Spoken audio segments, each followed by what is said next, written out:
hard coating carved foam, also EPS foam or Styrofoam with polyurethane resin. Now in this tutorial I'll be showing the process of hard coating foam with sprayed resin, in this case SP-205 sprayed polyurethane.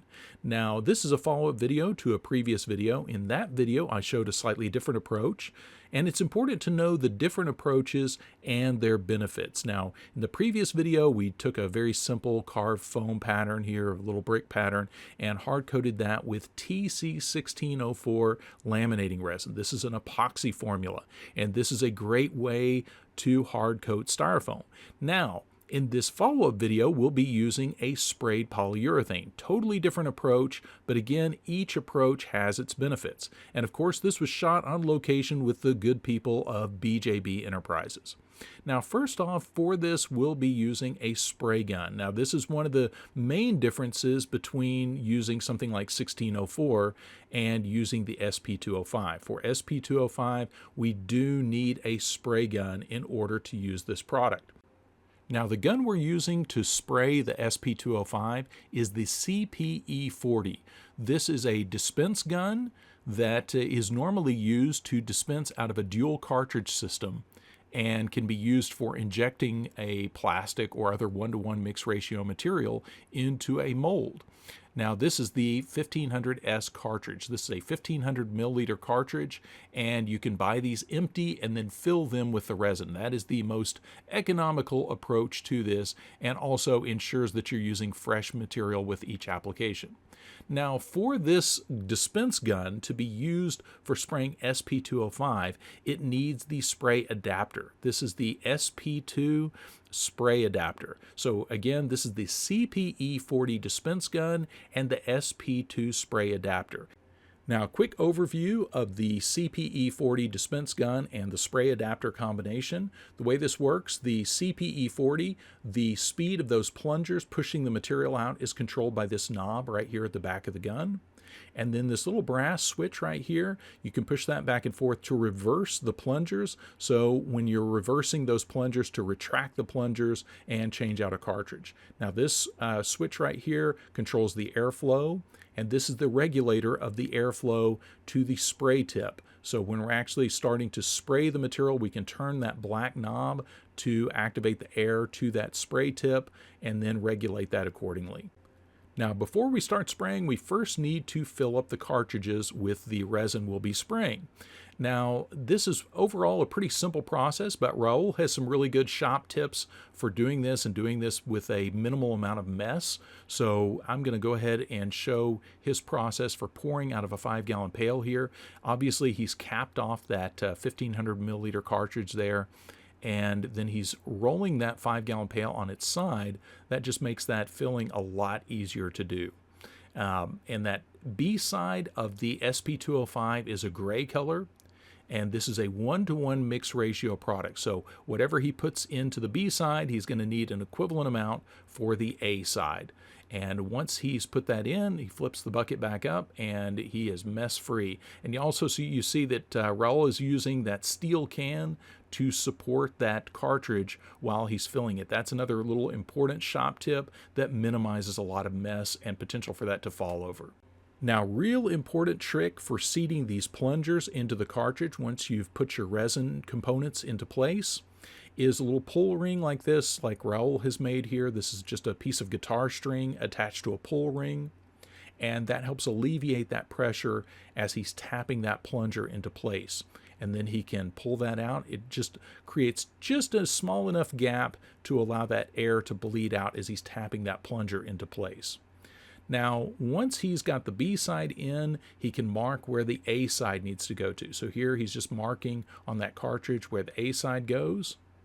And now we are all set to fill up the cartridge with the Part A. And just remember that the Part A in any of these polyurethane systems is moisture sensitive. So you want to make sure you prepare these cartridges not long before you're going to use them, and that just ensures that the material is fresh and not contaminated or exposed to humid air any longer than it absolutely has to be. And same arrangement here, using that pull ring to tap that plunger into place. And now we are all set to go. And if you're doing a lot of spraying, it's a good idea, obviously, to prepare a lot of cartridges in advance. And now Troy is ready to load the first spray cartridge and start spraying. Now the pattern that he's spraying is a brick wall pattern that he and Raul carved using some insulation foam. But this works over EPS foam or polyurethane foam or any kind of foam. It doesn't contain any solvents that will eat that foam. So real important detail there. Now first he's going to start spraying into a mixing cup until he makes sure that the material is properly mixed and coming out of that spray head without any issues. And then he's ready to turn on the air to that spray head. And you notice he's using a scrap piece of that insulation foam to just check his spray pattern before he actually starts spraying it on his piece. And now you see he's adjusting that knob at the back, and that adjusts the flow of the resin to the spray head. And then he can use the regulator at the for the SP-2 adapter to adjust that spray, adjust the airflow to that spray head. So if you want more air or more pressure on the plungers, you can adjust that accordingly. Now to get a good thickness of resin on this wall panel that we're hard coating, Troy used 2 cartridges full of SP-205. And here he's coming to the end of that first cartridge, and you notice he stops a little bit before he actually empties the cartridges and sprays the additional material into that mixing cup. And that just ensures as he's getting to the end of the cartridge that he doesn't wind up with any uncured material being sprayed onto the part. And now this is the second cartridge.